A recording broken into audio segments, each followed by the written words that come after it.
Welcome to the Hawkeye Sidekick podcast. And you're very well welcome back to the Hawkeye Sidekick Rugby podcast with your host Mark Kennedy. Joined again this week by Liam Breen. Liam, how are things? Good, Mark. A bit disappointed with the result of the weekend, obviously. We crashed out fairly meekly. I think you probably aptly summed that up anyway, but we'll go through the last day review. Ulster Rugby's win over Munster Rugby, Leinster giving Danny Wilson his marching orders effectively, putting 76 points on Glasgow Warriors. Bulls Sharks was an absolutely phenomenal game. We'll review that, and as well as the Stormers and Edinburgh. We'll have a end of season Munster Rugby review, and also we'll look at the URC semi-final lineup as well as the team of the year that was announced today. So I suppose start with it. I suppose Liam, Kingspan, Belfast, Ulster Rugby, Munster Rugby. Fair to say, one side completely dominated this match. It was the hosts, and a very deserved 36-17 win over at times hapless Munster Rugby performance. Yeah, a fully deserved win for Ulster, but we made it easy for them as well. The amount of knock-ons and misplaced passes and Conor Murray passing behind players and passing two in front of them was incredible. It was I don't know what happened that we actually nearly got worse in a way from the performance against Leinster. I think the players have a lot to answer for as well now at this stage, because over the course of the season, certainly the players, I suppose you have to drive standards yourself and to set them, and that hasn't really happened. And the more we look at it, I suppose over the season, we had 3 or 4 games that we really got up for.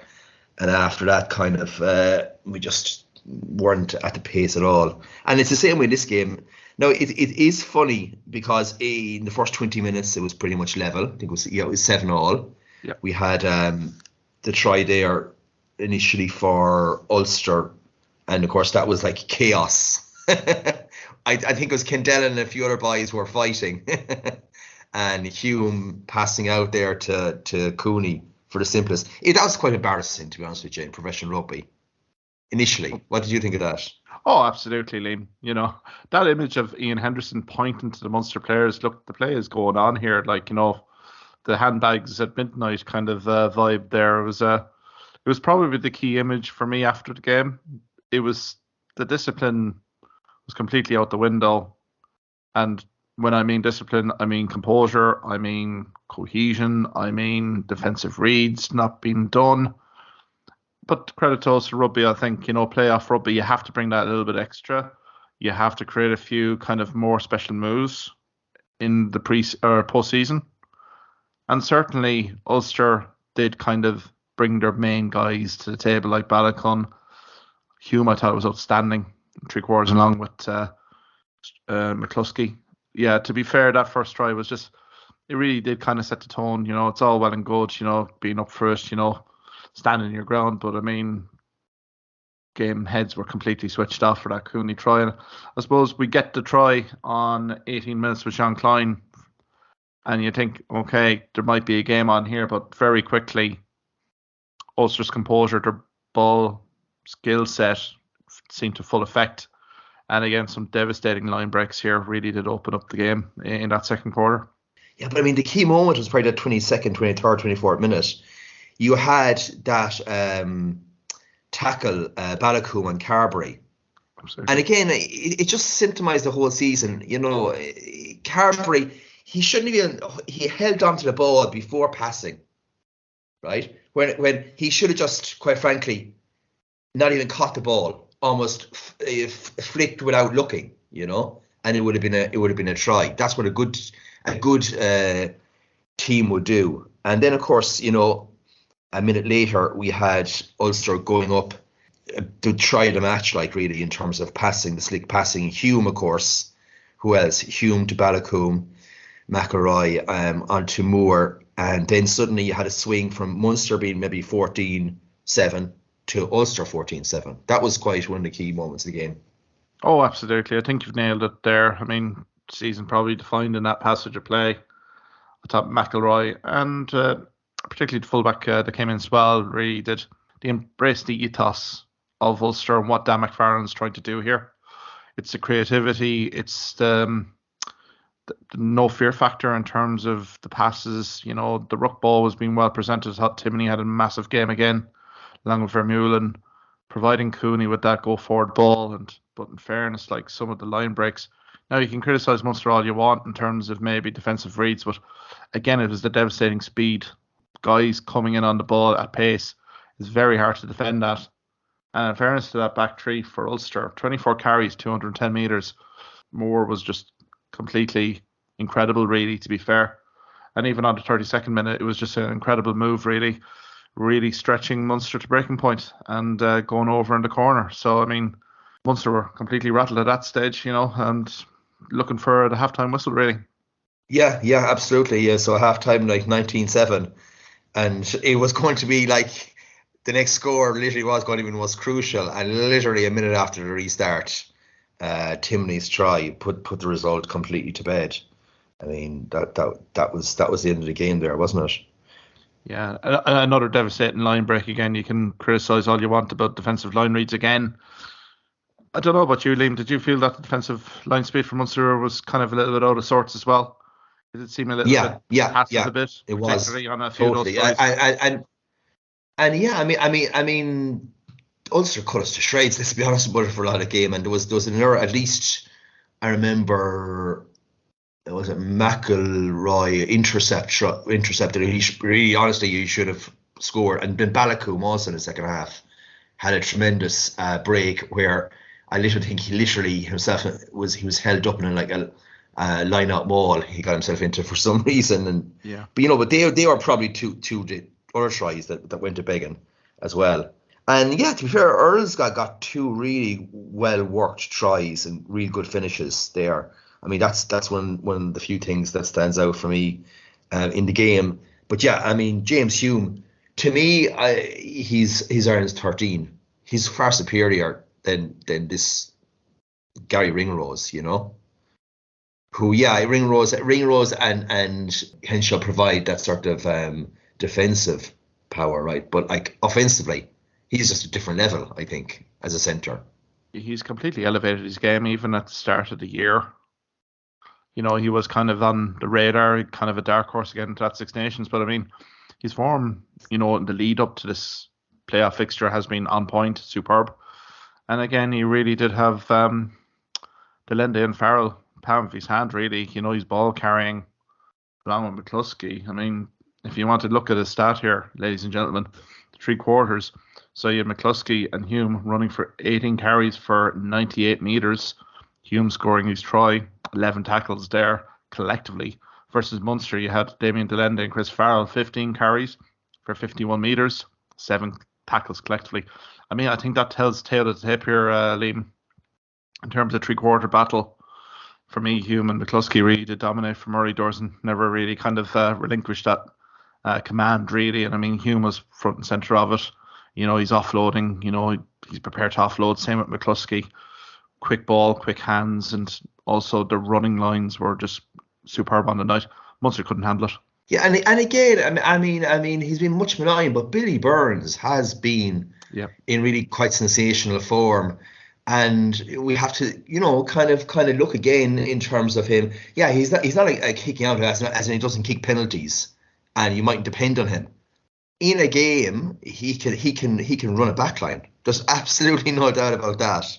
So that's something to kind of, for everyone in Ireland to review. I mean, in terms of, I was very impressed with Gavin Coombs. I think, my God, like he nearly from a standing start, he was making serious inroads in the first half. Now, he was also prone to eventually spinning ball, but like you just saw kind of what we were missing for a lot of the season with Coombs out. I'll probably give Coombs a bit of a pass here. Like literally being rushed back to fitness here ahead of a playoff. Say probably need another 2-3 weeks, if I'm being brutally honest here, for recovery. But I think, he put in the effort, put in the performance. It's a pity Jack O'Donoghue who wasn't there either. But I mean, to be fair, as well, we talked about the pack last week. We had concerns going in there. I'll throw you out a stat with Tom O'Toole. I thought he was phenomenal, 18 tackles. that's from your prop. So I think from that perspective, you know that front line, Munster, literally tried hard, but I think in the key stages here, I think Ulster's pack were completely in the ascendancy, and particularly Nick Timoney as well. We've kind of flagged him in numerous podcast episodes here this year. Again, another strong performance. The try on 42 minutes really to blow this game wide open. But 44 metres off 5 carries, 4 passes as well. The linking play, 15 tackles. I think now, Liam, for Nick Timoney, he'd be very unfairly judged here if he doesn't get on a plane to New Zealand based on these numbers really come the business end of the season. Yeah, star man. I mean, as a 7, again, without doubt, I'd say at this stage he's only second to Van der Fleer, in the national picture. The type of game he plays, it's kind of funny, would very suit New Zealand, so he could even be a bench player. Oh, completely. He's so versatile as well, Timoney. 6'7", 8". So I think he's massive versatility there. Be very intriguing to see who may drop out of a squad if he did actually get in. But again, he's there. Like, these are national trial games here, Liam, to be fair. These interpros, they were a great opportunity for likes of the Andy Farrells and Mike Katz to run the rule over certain players, who's in form, who's not. Even the players know themselves in terms of the matchups. Get your matchup right here, and literally you're probably looking at a more favourable picture from a national team selection perspective. So I'm kind of intrigued here now to see how Munster season has waned here miserably post-Toulouse. No point sugarcoating it. I think it's a case of how many Munster players actually get on this plane to New Zealand. I think quite a few may play themselves out of New Zealand squad purely on the performances here towards the latter end of the regular season. The Leinster Rugby performance and this performance here was completely disjointed and doesn't do some players any favours. No, it doesn't. But that's why in a way for this game, Jack O'Donoghue not being there has been a bit of a blessing for him, because he's another guy who would definitely be on the plane and should be on the plane. In Casey, in any terms of sort of form-wise, it would certainly be on the plane. And then you're probably looking at Murray, Coombs, Earls, and Carberry. But to be honest with you, those halfbacks, I'm not sure. Even comparing them to the second choice Leinster halfbacks or the first choice Ulster halfbacks, it's kind of different level at the moment. Yeah, you do mention Billy Burns there. I think he has to be prominent now. If he has another strong performance against the Stormers and potentially in the final as well, his form can't be dismissed. And as you say, he runs the game plan so well. He just relishes that open play, that open field, and attacking opportunities do flow. So I think from that perspective, Farrell hasn't lost faith in Billy Burns. I think he'll certainly come to New Zealand and may potentially get more game time given that Jack Carty has had wrist surgery this week. So he's out of the New Zealand picture. I still think there's massive question marks about Joey Carberry at 10, just given what's happened in recent weeks. Again, now you can kind of blame in terms of players around him not executing the game plan in terms of the attacking wise, but I think there's other players probably in form with their clubs right now that may justify maybe a start at 10 over him if Sexton was to be rested in one of these New Zealand test matches, and I don't think he can hardly argue with it. If we're talking now about a sort of a coming into a Munster review, you'd wonder, does Roundtree, if he really is his own man and if he's going to make the tough choices, because we have choice at halfbacks, we have 2 other out halves, and quite frankly we also have 2 very, very good scrummies in Casey and a guy I just really like is Patterson. So the choice is definitely there. Yeah, what's been your overriding feeling of this Munster Rugby? I suppose we get to the end of the season review, and congratulations to Ulster and best wishes to them as they go down to South Africa looking at for results. Oh yeah, and I'd like to see them in the final, obviously. Oh, completely. Best wishes. Yeah.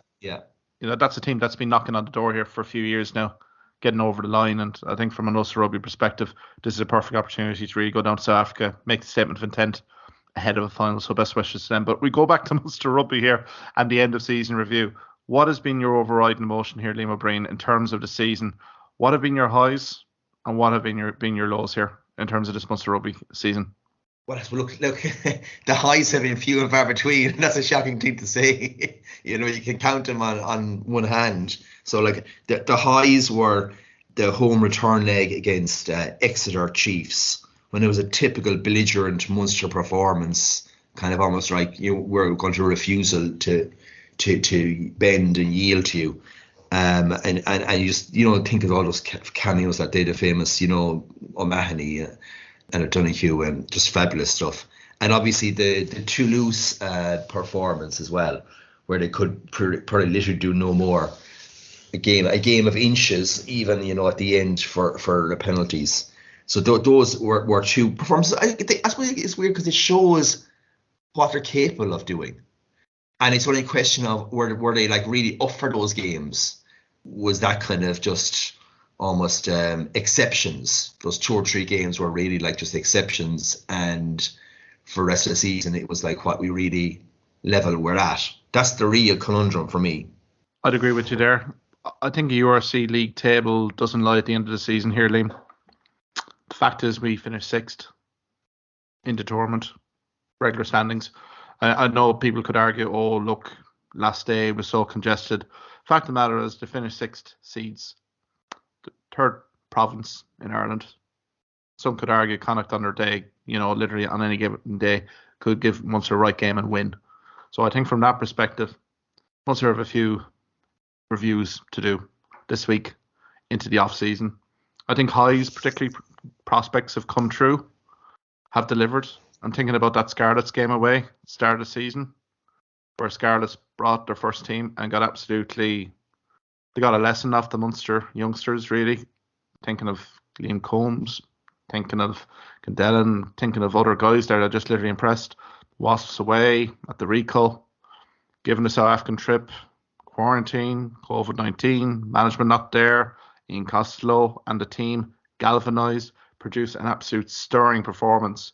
Like the Scott Buckley, Daniel Okeke, guys of that ilk literally coming in. Patrick Campbell, we hardly saw any of them come February, which I think is really kind of where the negatives for me kind of hit in, is just that probably direction for the prospects. We talk about Crowley, we talk about Healy here. Jake Flannery was given one opportunity in the senior jersey, and then all of a sudden he goes to Ulster, and best of luck to Jake. But I think the new coaching setup with Graham Rowntree, Mike Prendergast, Dennis Leamy, you're going to have to identify fairly quickly here who are the guys to be retained in the squad and who are the guys that have tried hard but are not at that level, are not going to basically increase that competition. I think it's going to be hard calls having to be made in the pre-season here. I think either maybe kind of underrated category, but I think senior squad lads, I think there's 7 or 8 of them here that I think need to be discreetly kind of said, your game time is going to be probably reduced this year, and then with a view to a loan, then to a permanent deal elsewhere. I think it's more negatives than positives, but I think the prospects that are coming through are going to be key, because Rowntree, there has been no real significant transfers really except for Fekitoa. But I think from a pack perspective, we're worried in terms of the front row perspective. Stalwarts like John Ryan are departing. And again, we don't seem to have ready replacements there to basically fill the gap. Stephen Arch has become the 2nd most capped player in the province. He's not going to last for another year or 2. So where's the succession plans here in terms of that front row? Again, Dave Kilcoyne was out of extended injury. Hopefully he comes back, because if he doesn't, I think that piles more additional pressure on the likes of Josh Wycherley. So I think from that perspective, our squad depth is going to be massively tested next season. And I think it might get a little bit worse before it gets better here for Munster, particularly with a new coaching ticket. You have a rookie head coach. And I think from a hierarchical perspective here, Liam, I think there has to be an awful lot of a root and branch review done. I've called for this repeatedly. We have a rookie head coach here in Graham Rowntree. Who's the advisor? Who's going to advise him if things don't go well? Who can he bounce ideas off here to kind of, continue his learning progression? Because literally Rowntree as head coach is going to be learning on the job here. And I think from that perspective, I think Munster board really, really need to kind of sit down and really strategize in terms of how this club is going to be run. Because I think from a certain perspective, that Leinster Glasgow post-game reaction as well, Liam. You had Bernard Jackman, Jamie Heaslip and Peter Stringer, and then it came to training and preparation. I don't know if you heard these comments.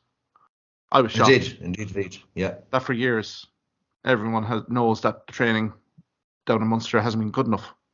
Question I would like to ask the Munster board hierarchy: did they know about it, and what action did they actually take here? Because if they haven't taken any action, then how can the club progress if you have maybe a board that's sleeping on the job a little bit? So I think from that perspective, I think this is a massive summer for Munster to get their house in order here.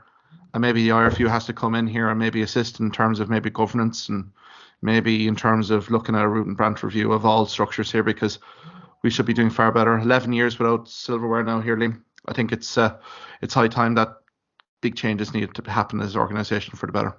Yeah, I agree with everything you say there. I mean, it's almost an ocean of problems, to go with. But like one of the things now is that Roundtree, who hopefully will be his own man, he's going to inherit his squad. So it's over us for saying he's going to cut guys. The squad contracts have been sorted out. The squad is pretty much in place for next season. So it's a question of dropping certain big names and giving the chance to other guys in that sense. He's also left in an unenviable position where in the likes of Hooker and Untitled Prop were incredibly light. The guys who are there are going to be incredibly young guys coming along. You've got let's say Untitled Props and like that. So you've got James French, you've Mark Donnelly, Liam O'Connor. I don't know when he's been injured because I haven't heard from him all season. I don't think he's got hardly one game all season. And then we have Hooker, where we have Scott Buckley, who's a tremendous talent, who obviously should be given some game time. But Kevin O'Byrne is been let go. Cronin was let go the last year, and now Ryan. So a really good front row that we actually had have been let go. And I know they said it was for like money reasons basically, but in all fairness, they're like the anchors of your pack that you need to keep above all else, So that's I suppose one thing. In terms then of from the top down, you could actually say that the top down there are other kind of external issues as well. It's not just the Munster board. Apparently Van Graan was not happy with the way that the selection models that they were trying to influence his selection. And I'm talking about this 10-14 investors group. Yes. I know who the head guy in that is. We don't have to even guess, And then you had David Nocifora and the IRFU as well in terms of playing time, not just for the Ireland internationals, but crazy enough for every other member in the squad who are non-internationals, and so that apparently was one of the reasons, along with I suppose Van Graan not being supported in some signings that he wanted.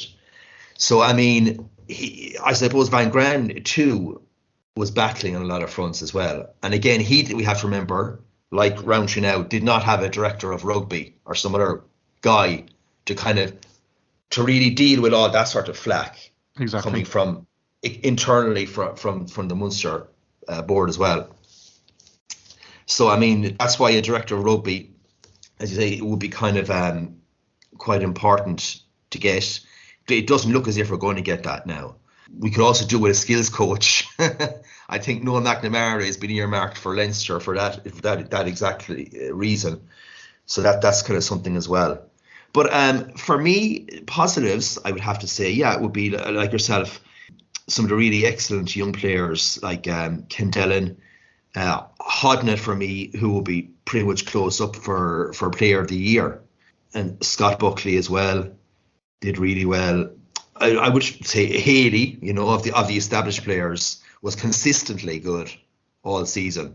So, in spite of the fact that we're going to struggle a bit in the front row in particular, I think in other areas, this Anton Frisch as well, he's definitely some guy to look at. I mean, I think we even have to look at him and Fekitoa at centre, even a different centre partnership to go along with a different half-back partnership. But in terms of the league, I mean, we are sixth now. The other five teams are stronger than us. And so like fifth or sixth is probably all we can aspire to next season in terms of the league anyway. I'd kind of agree with it, just given that the squad squad news, I say. It's hopefully Graham Rowntree and management staff hit the ground running. Really kind of, I suppose, improve and increase the intensity of these training sessions, really, and get the team going quickly. With some preseason wins and particularly early season wins, it is required, as you say. Top five. I don't think we can argue really too much in terms of that. 1, 2, 3, 4, 5. They're very strong teams. And then you're looking below us, there was the likes of Glasgow, Edinburgh, but also I'd be expecting more concerted challenges from particularly Leinster Rugby. Given some signings that they've provided in the close season, particularly from Leinster, that'll be a particularly good team to actually watch out for. I would say the Welsh Regions as well. There has to be a bit of a reaction here, given the topsy-turvy kind of seasons an awful lot of the Welsh Regions had. I think, the likes of the Cardiffs, the Scarlets, the Ospreys, I'd be expecting them to put their best foot forward again next season. And then obviously, you do have the Scottish, and also the Italians as well. So I think it won't get any easier for Munster. And I think Rowntree is under no illusions here in terms of what he has inherited here. I mean, you can say with Van Gran, I've seen some comments in terms of Van Gran, but look, you got Munster to 2 European Cup semi-finals. There was a few near misses in terms of URC playoffs. Again, Leinster being the dominant force, but there's that kind of next level. Again, this squad hasn't produced it, and I can't see where it's coming from, to be perfectly honest with you, Liam. I think they just have to go to basics and really identify good young talent here and bring them through and really see if they can build a side long term. Yeah, I think also that kind of, I must say, unsettles me is the conditioning of the players. I've kind of been noticed the last 2 seasons in particular. We seem to have an amount of injuries. Okay, now you could argue that that's kind of a part leading out of the terrible rugby we're playing, the one after others thing. Certainly doesn't always help.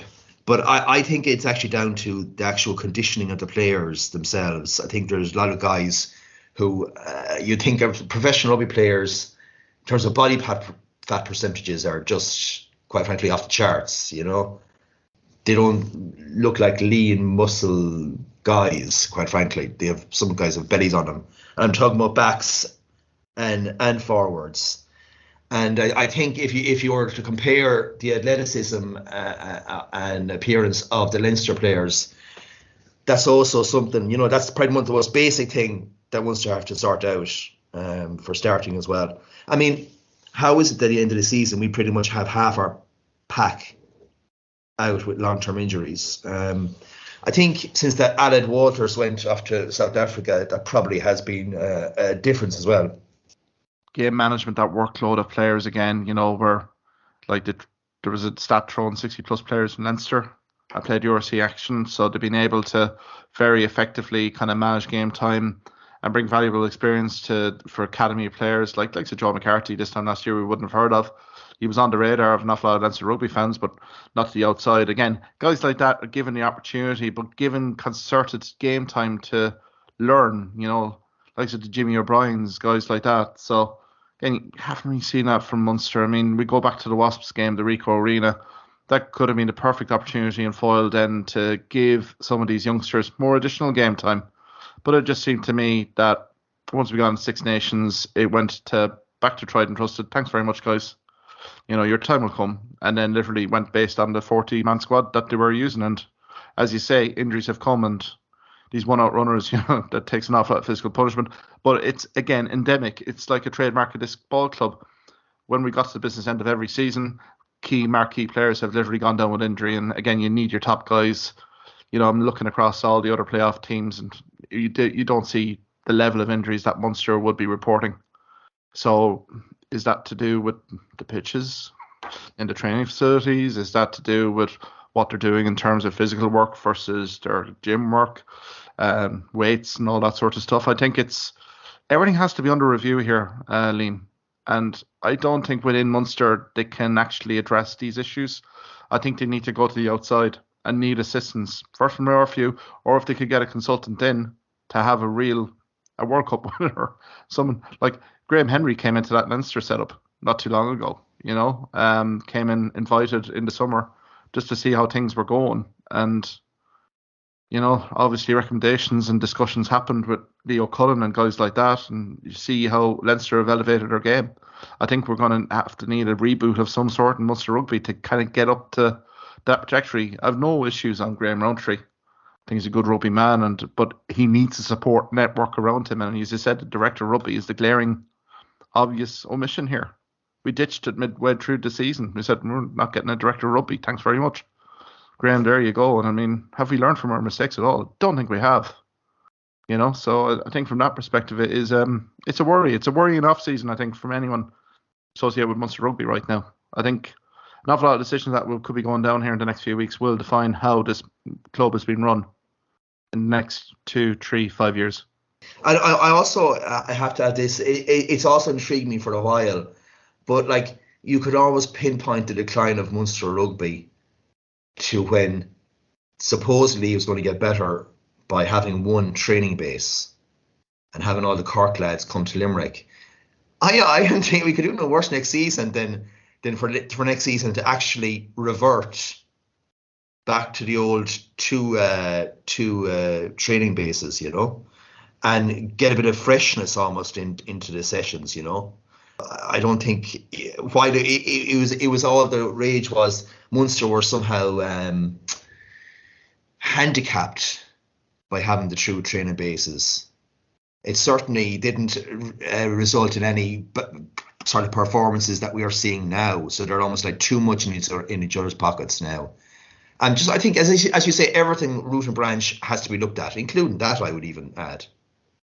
Yeah, I would think so. Because you would have heard stories, of Christmas period, Cork-based guys training down in Cork, Limerick-based guys training down in Limerick, and then coming back as a group after Christmas or stuff like that, to kind of, but there were standards there, Liam. Players accountable for their actions, that sort of direction, that leadership.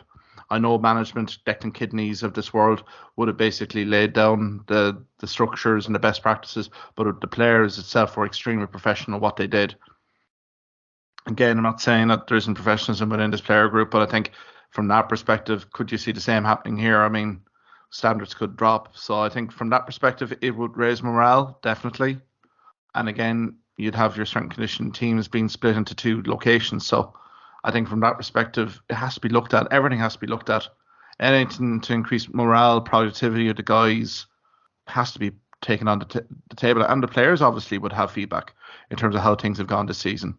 There will be this week a very much a root and branch kind of end of season review before everyone breaks up for either international duty or goes on holidays, coming back in 4 to 5 weeks in pre-season. Obviously, the players would have noticed stuff that would have gone on. How is that going to filter up here? Will that feedback be basically applied? That sort of thing. So there has to be honesty within this managerial group. I mean, Larkham, Van Gran leave. You'd hope that likes of Prendergast and, Prendergast is probably still in France. Leamy is probably still contracted with Leinster. So, again, what use is this end of year season review, to be perfectly fair? So it might have to actually happen in June, July when guys are coming back. So I think from that perspective, it's all a little bit of a state of flux. But here we'll come to that when we come to it. But I think it's been a very disappointing end to the season here for Munster. And I think, to be fair, it's one that, there will be some standout memories, particularly that Toulouse game, particularly the extra cheese. But I think overall, no silverware. Leinster Rugby really dominating Munster as well, again, in those marquee games. Ulster Rugby really a statement of intent last Friday night, and also that performance in Sports Ground against Connacht as well didn't really do much either, from an Interpro perspective. So I think from that perspective, Munster have an awful lot of motivation to come back and really deliver in spades, but whether to do that or not is a different story. Supposedly we can get on to the URC, the other playoffs. I mentioned at the top of the show in terms of Leinster, Glasgow. It's a great start from Glasgow, but my God, after minute 14 it all unravelled fairly quickly for them. Yeah, it certainly did quite quickly. Yeah, Leinster, I suppose, to be honest, the only reason that they were in the game for that first 15 minutes, 20 minutes was probably because Leinster were a bit asleep, if we're being brutally honest about it. And once the giant woke up, that was the end of that. Their running lines were sensational from obviously like Larmour in particular. Frawley was brilliant as well. What a baller he is, like pure footballer. But like 76-14, yeah, it states to me that even though they finished 8th in the league, that the Scottish teams are well off what the Irish and the South Africans are currently bringing to the table. I suppose Leinster want a bit more of a test as well, you know. But look, it was brilliant just to see every one of those tries were actually brilliant. Those 12 tries, I must say. Definitely. I mean, it was a nervy start off Leinster. Let's start off the bat. In fairness to Zach Fackerson, I think it was a great try to start off, and you thought, okay, maybe we have a playoff game here. But then Richie Gray, 13th minute, gets yellow carded for incident with Gibson Park, and it just kind of unravelled from then. And we can talk about Danny Wilson and his contribution to Glasgow Warriors in due course, but my God, I thought defensive line speed, we were critical of Munster's defensive line speed there, and that's a slight critique. My God, if you're playing Leinster Rugby, your defensive line speed has to be absolutely aggressive and spot on. But I've not seen a worse line speed performance of a defensive team in the URC this season than I saw last Saturday afternoon in the RDS. I think Glasgow's line speed was just absolutely atrocious from start to finish. And again, 76 points really does speak to tell the tape, really. That's the key, isn't it? At least if you have your line speed up and a good set, you have some sort of chance. But they were just absolutely cut to shreds. And I suppose shameful, if you're talking about the word shameful for professional players, that certainly was that. Does it really all go back onto the coach? I mean, so the coach gets the sack. I mean, this season wasn't good. Ulster or Glasgow actually have been quite poor towards the end of the season, funny enough, in terms of on their trip to South Africa, even then against Edinburgh the last time out. So it's kind of the season kind of has unravelled for, it has to be said, a team that had 23 Scotland cap players in their squad. I think accountability here goes all around. I think it's a very easy knee-jerk reaction from Glasgow Warriors to sack your head coach. The fact of the matter is the player group as well has to take massive accountability for that performance. Again, that third quarter and fourth quarter was nothing short of embarrassing. Players not prepared to put the bodies on the line. How many runners out wide were Leinster? There was overlaps consistently in that third quarter. It wasn't as if Leinster worked ridiculously hard here. Sensational line breaks off Larmour, Frawley, O'Brien throughout. But the fairness to Glasgow, there was no fight. There was nothing. As soon as Sheehan and Larmour got their tries in that first 20 minutes, the game was up. You could see their defensive maul was in serious trouble. And again, there was a sin bin there for Smith on the 45 minutes again, which was kind of, if we thought that this game was well and truly up, it was then at that stage. And I think, to be perfectly honest, we talk about Munster Rugby having to rebuild, but I think from a Glasgow Warriors perspective, I don't know how you'd review that. I mean, Danny Wilson gets sacked. Glasgow Warriors can thank him all in the press release, but the fact of the matter is, he's the scapegoat for this performance. But I think there's far-reaching structural issues within Glasgow Warriors here. Given, as you say, 23 capped Scottish players in that squad, you'd expect a bit more given a quarter-final, given, seasons on the line here for Glasgow. I don't think Danny Wilson is just the sole responsible person for the 76 points. Yeah. Well, again, you'd also have to make that very same point about Munster and the coach and the players as well. So, I mean, at least we can say Glasgow and Edinburgh will probably finish below us next season. So, it's kind of like that's at least some crumb of comfort. Yeah, but I suppose, they're in that Italian-Scottish group. And I suppose we can get, congratulations to Leinster. I mean, Jordan Larmour, outstanding, 15 carries, 128 metres, 2 tries. Phenomenal back three, contributed 190 metres for Leinster. That kind of told tale of the tape. Metres gained 668, if I can read my own handwriting here, versus 315 for Glasgow. 200 passes, 120 tackles for Leinster. So it was a complete performance, and I think they'll look to next weekend pretty positively. But I suppose Edinburgh, going down to the Cape, we thought this one would be a blowout, Liam, more so that Leinster-Glasgow game. But in fairness to Edinburgh, to a man, I thought they acquitted themselves very well down there in the Stormers. Stormers, very hard-earned 28-17 win over Edinburgh. Yeah, it was, and I mean, the first half finished even, and a try apiece, and yeah, the Stormers. To be fair, there were a few times they were very close. They were a kind of forward pass away from getting a few tries there in the first half, but it was competitive. It was competitive right up to the last 15 minutes. Really, that's what I feel looking at this season. That while the Stormers certainly have some big name players and play a great brand of rugby, I mean, Ulster definitely will be looking at that performance and saying we can really take them here, and take them in a way that we're not waiting on a try in the last minute that might not be given to us. They can certainly from the start be very confident of winning the collisions. I think taking it from there. But I mean, the Stormers back three again, even three quarters. Once they get going, any front football at all here, Liam. The credit to Edinburgh. I mean, Gallant with a great try after 8 minutes, and you think this looks almost for Edinburgh. But then Cherry with a great maul try from Edinburgh's perspective, really good. And then Bradbury gets sin bin. Buffelli, I thought, was absolutely superb during the day. His kicking was on point. 11 carries, 75 meters. And Henry Pergos as well, very shrewd game operator as well. Came to the fore there with a great try, but there's some sensational running lines to create those line breaks. Nell and Roos as well. My God, Roos is just a phenomenal player. Liam, I mean, South Africa just been blessed with back row options, but this one is looking an absolute worldie. He is, yeah. I mean, he's a guy you could build your back row around him. You'd nearly put him now in, and then say who's the other two are going to be alongside him. He is that good. But yeah, in terms of loosies and back rows, the Stormers are very, very good there too with Dion Fourie and Dianchi, and then they have magical halfbacks, and they've like a backline to absolutely die for. They're really, they're certainly capable. They're capable, of course, of getting the win and going to Dublin and retesting Leinster.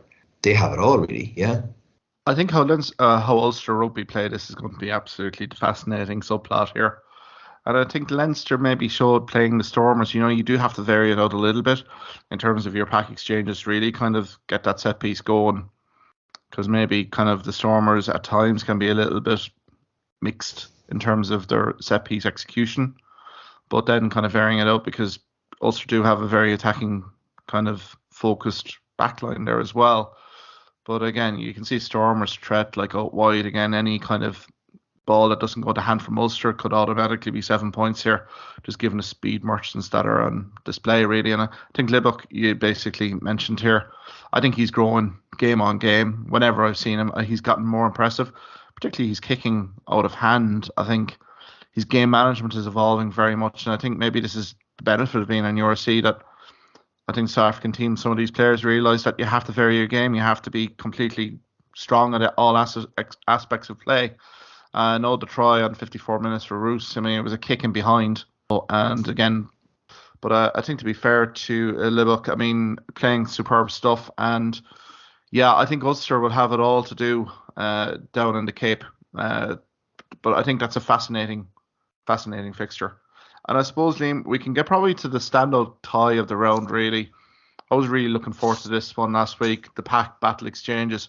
But my God, the Bulls and the Sharks, they absolutely delivered a dramatic playoff fixture here in the Loftus Versfeld, 30-27. What were your kind of thoughts on the game? Yeah. Brilliant game. Hugely enjoyed it. It was like real intensity, real quality. Like all the tries were immensely quality as well. We had and all big players delivered. I think that's key on both sides, So Tambwe and Kosia and Grobbelaar and Nortia were all, as immense as they have been all season. And then likewise we had the likes of Lukhanyo and Bongi and Bonambi and Venter, who were also outstanding. For me, I suppose the thing was, it was a game where it ebbed and flowed and nobody ever really in the game got on top. They really didn't, you know. Very exciting that way. I think, you know, Tambwe is another guy who, like South Africa, if he's eligible, he certainly has to be thereabouts. Grobbelaar has been just named in the team of the season, the URC. He's a brilliant player. So yeah, I mean, Balambi, he got his try there in 15 minutes after initially Tambwe got a touchdown. There was a kick through. Then we had Kotsia getting a try there in the beginning of the second half. And it looked for a while there when they got as far as 20, I think it was like 27-13 ahead in the second half, and it looked comfortable. But yeah, they came back brilliantly for 2 tries for the Sharks. Crazy enough, in the 80th minute, the Sharks had a scrum on the halfway line, and somehow it was like they kind of fluffed that. The Bulls got a penalty, kicked almost to the corner, and then they were able to. I never saw in my life a better worked drop goal, like literally in front of the posts. Yeah. So brilliant stuff. No, it was straight from the training ground there, Liam, wasn't it? It was so composed. That's how you do it. Like, you basically trust your process, phase after phase after phase, and you say instead of in position. You know, literally the Sharks guys had to be underneath their posts. And in fairness to Chris Smith, he was absolutely phenomenal with boot all day. And it's only one way that ball was going, wasn't it? Over the black spot. But Sharks, the third try, Liam. My God, what handling there, to be perfectly honest. The offloading. Lukanyuam, yeah, with his kind Jesus, of not even looking through the leg. Yeah. But it was just, you know, phenomenal of the Sharks to kind of put themselves, you know, in position again after kind of a ropey start to that second half with Coetzee and also Kendricks as well getting over. As I had said, the locals down the Loftus Versatile probably thought the game was up, but to be fair to the Sharks, you know, they're all very impressive. It was all very evenly poised, and I thought both teams gave as good as they got. It was a real advertisement for the URC. Like we've talked here in terms of the playoffs, and again, there's been a few blowouts. Let's be brutally honest about it. Even Edinburgh showing the good moments against the Stormers, still lost by 11. There was a 19-point loss here from Munster, and then literally not even counting the score between Glasgow and Leinster. So, I mean, this was a competitive game on paper, and that's what the playoffs are all about. You know, that fine margins of victory. And to be fair to the Bulls, heading up to Dublin this weekend, they'll pose a physical challenge to Leinster, and I think for Leinster it'll be a good acid test again, just to see where they are in terms of their collisions and where they match up physically in terms of the Bulls, particularly in the pack. Yeah, I mean, and Leinster want that. I mean, I'd say they're crying out for a really competitive game, and I think they'll get it certainly for a while from the Bulls. Yeah, the Bulls have, to me, the best overall kind of balance of maybe some of those South African sides. And so they can ask questions in terms of in the pack and in terms of offensively from the back line as well. Yeah, I think it'll be a lot closer than people think. I think the Bulls now are a different beast than when Leinster put like 50 odd points on them at the beginning of the season. Cornel Hendricks, really classy guy, and he's actually quite a powerful centre. And we have Tambwe as well. Chris Smith is there, obviously. There's a lot of guys who are even must be close to be selected for South Africa as well, like Grobbelaar and Coetzee as well. So yeah, I'm actually looking forward to that game. The 2 games are going to be crackers. Yeah, I think they will be crackers, to be honest. I think these are your best 4 teams in the URC. I think there won't be much in between these 2 fixtures, to be honest. But I think with the Bulls, they kind of know what to expect from Leinster. But I would, as I said, completely disregard that early season game when the Bulls went up to the RDS and got tanked. It'll be far different. I can see the Bulls really providing an awful lot of challenges to Leinster, particularly in the kick game, but also in the ball carrying stakes, particularly the collisions, particularly in that front 5. And again, it might have realms of a bit of La Rochelle kind of setup about it. But Bulls are very capable of stringing some good attacking moves together with Tambwe and others there. Hendricks as well, being phenomenal talent, was very prominent against the Sharks as well. So I'm very interested in that, just to see how Leinster will react and respond to it, because they got no test against Glasgow, let's be perfectly fair.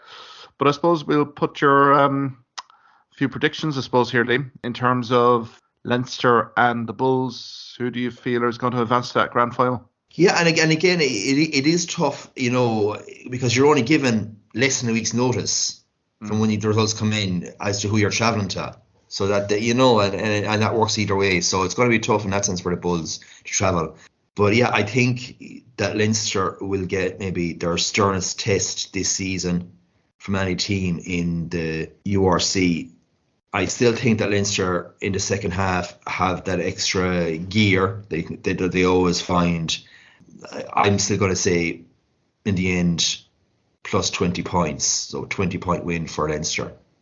Well, I'll go for Leinster, but I'll probably go more, probably 7 points, and purely because I think the Bulls will represent an awful lot of challenges here for Leinster. It'll be fascinating to see the team selection from Leo Cullen here. Guys that performed against Glasgow probably will be pretty disappointed not to start, given their cameos. What does Leo Cullen do here? Is another mishmash of first-team players and fringe squad players? Or does he go all out here? He's first choice 23. So I think there may be some cohesion issues early from Leinster. Wouldn't be all surprised if Bulls got an early try here to really kind of test the mettle of the home crowd as well in the RDS. Because this is going to be a crunch game, I think, URC-wise. I think, as you say, this represents the most difficult game for Leinster this year. But I still think they'll find a way. I think like Janet van der Fleer, Caelan Doris, it's that logistics in terms of, as you said, the travel, having to kind of come to Dublin. And it's a Friday night kickoff as well. So it's that disadvantage as well. But I think the Bulls will put up a great show. They won't die for the 80 minutes. But I think Leinster by probably 7 to 10. But I don't think it'll be the cakewalk. I think this will be a Blood and Thunder playoff tie, just given what the Bulls, physicality-wise, they will be bringing it from minute one. And I suppose the other game in South Africa, the Stormers and Ulster Rugby, who do you fancy here? Wow, I suppose the head would say, wouldn't it? It would say it would be Stormers all the way. But I think this season, when we've expected them to really have comfortable victories, it hasn't actually come that way. It hasn't worked out. There's some fascinating battles there. Obviously, the big one obviously being Roos and Vermeulen, and that in terms of halfbacks, even to see Billy Burns and going up against Manny Libok. So that's amazing, and two brilliant backlines too. So it's going to be a very open game. It's going to be very, I suppose, so the back row is going to be key, and in terms of turnovers as well. I just have this sneaking feeling that Ulster can pull off this time what was denied them in the very last minute the last time. So I would go for Ulster by something like to get over the line by 3 points. There's certainly that added motivation after what happened down in South Africa not too recently. So I know that Ulster Rugby squad group will be very galvanised management to right a few wrongs from that trip. From my perspective, from Ulster Rugby, this is set up nicely. I mean, Stormers probably going in as favourites here, I would say, just given seeding and the way they've played, particularly down in South Africa. There's been an awful lot of good press coverage in terms of the Stormers to lead up to this game. But I think Ulster will pose an awful lot of challenges here, particularly in their kick game. Also, I think the pack set piece, Rob Herring, particularly in the lineouts, very accurate. You've Lysa Henderson. You've O'Connor, you've guys like that to really step in, Nick Timoney, Vermeulen. It's Tom O'Toole really has to deliver here. I think my concern for Ulster is probably maybe scrummaging at scrum time a little bit, because that's phenomenal Stormers front five from a scrummaging unit perspective. But if they can kind of negate that, I think they've every chance. There's fascinating matchups for sure. I think for USC organisers' dream, they would think hopefully a Northern Hemisphere versus Southern Hemisphere team to really sell this to a global audience for the grand final, potentially in Dublin. I'm probably just going to go Stormers, but I think it's going to be +3. I don't think it's going to be much in the game, to be fair. Mike Lowry as well, the availability of Mike Lowry as well cannot be underestimated here, Liam. I know he was missing against Munster Rugby, but again, Lowry would bring you that X factor from the backfield that may be required by Ulster Rugby at certain points. So I think if he's not playing, and this is no slight on Moore or McElroy or any of these guys, but you need that X factor in these playoff games, and particularly that back three, particularly like Sabalicon. You have Mike Lowry there as well, coming in, hitting the line hard. I think they may be missing a little bit of that. I think for that reason, I think the Stormers just about to edge this by 3 points, but far from a cakewalk for the Stormers. I suppose, Liam, before we leave you, the URC Team of the Year got announced. I don't know if you've had a chance to have a review. Any kind of comments on that? One Leinster player named here. Much to the consternation. Emmett Byrne. Yeah, and again, I suppose what we have to kind of count and say in there is there was a certain limit of games, a minimum limit that players had to play. I think it was like 9 or 10 games in the season that they had to play. So that ruled an awful lot of Leinster and Munster players out as well. So pretty much all the Leinster first 15 guys were ruled out on that basis. So Byrne got in there. I suppose you'd have to say questionable there in terms of out half. There was 10 South African players, so 5 from the Irish teams. And in terms of obviously for us as Munster fans, great to see Jean Klein get in there at lock. And then we had Craig Casey at scrum half, and I certainly couldn't argue against the two of those guys.